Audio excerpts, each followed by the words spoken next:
How to appeal an Amazon seller suspension. If you've ever received a notification from Amazon telling you that your account has been temporarily suspended, you know how incredibly stressful this can be. Sellers who have never experienced an account suspension before and aren't educated on the subject are likely to panic and flail a bit in an attempt to get their business with Amazon back up and running. While we can't do anything about the panic you might feel, it is true, this is a big deal. We do have some tips to help you navigate the process of appealing your suspension and getting your business on Amazon reinstated. Step 1. Figure out why you were suspended. This might seem obvious, but figuring out why your account was suspended is a crucial first step in the process of getting your account reinstated. Amazon will give a very basic reason for why you were suspended, but it is important that you take time to do some detective work and get familiar with where, why, and how things went wrong.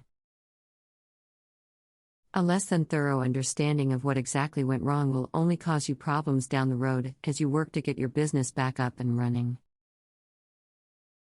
So even though you might feel pressured to rush through this step so that you can quickly submit your appeal to Amazon, be sure you don't cut corners here or you will regret it.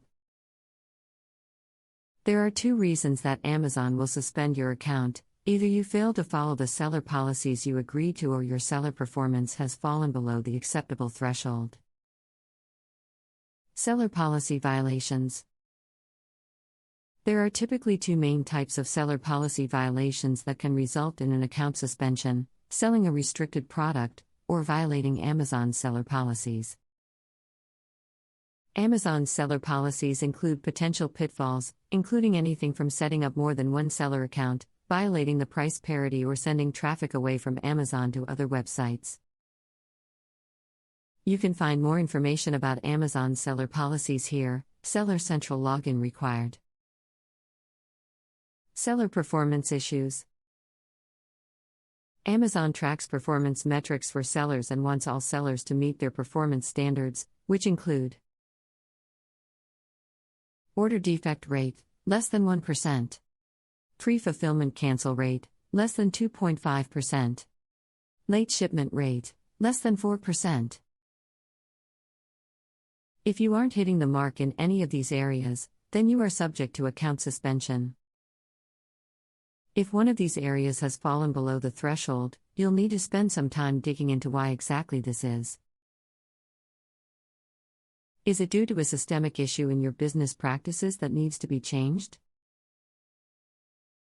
Or is it due to a one-off situation that created problems?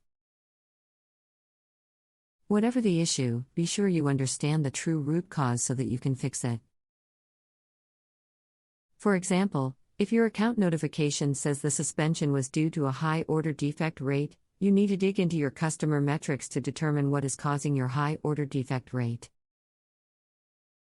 There are a few different elements that make up the order defect rate, including negative feedback, A to Z claims, or credit card chargebacks. You would need to look into each of these metrics to determine the root cause and then figure out why the problem occurred in the first place. In general, when reviewing your business practices and digging into performance issues, it is a good idea to look into a few key areas of your business where things can easily go wrong, including listings. Take a look at your listings and ensure they do not include any inaccurate or misleading information. Customer communication. Are you responding to all messages from your customers in a timely, polite, and helpful manner? Order shipment. It is worth taking a close look at your shipping practices to ensure all shipments are going out within 2 days of the order date. Inventory management. Are you regularly running out of stock and having to cancel orders as a result? Step 2. Create a plan of action.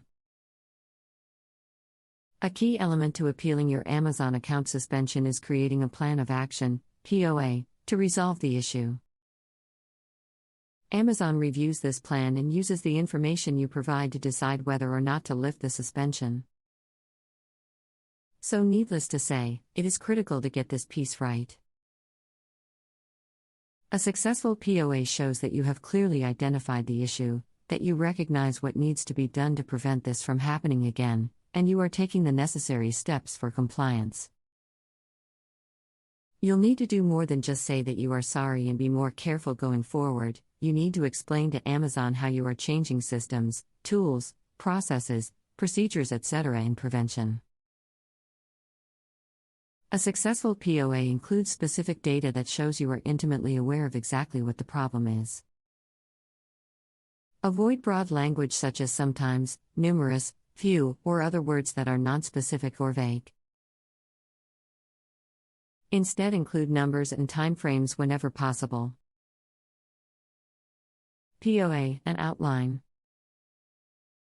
Your goal with your POA is to give Amazon all of the information they need to make an informed and confident decision to lift the suspension on your account. Here is a high-level outline you can follow when putting together your POA. Part 1, Introductory Paragraph.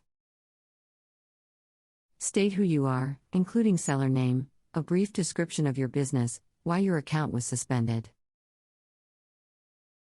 Part 2, Description of issue. Clearly describe the issue or issues that led to your account suspension. Explain the research process you used to identify the issue and a detailed explanation of why the issue occurred. Be sure to include data and specifics regarding what you found. Take full responsibility and acknowledge where the issues lie. Part 3, Action Steps. Here you can describe the steps you've already taken to correct the issue since you've been suspended. Clearly describe the changes you and your team have made to correct the problem as well as the changes to tools, processes, or procedures to prevent the issue from reoccurring. Part 4, Closing Statement. Include a summary of the action steps taken to resolve the issue, as well as a clear request to have your selling privileges reinstated. Step 3, Send your appeal to Amazon.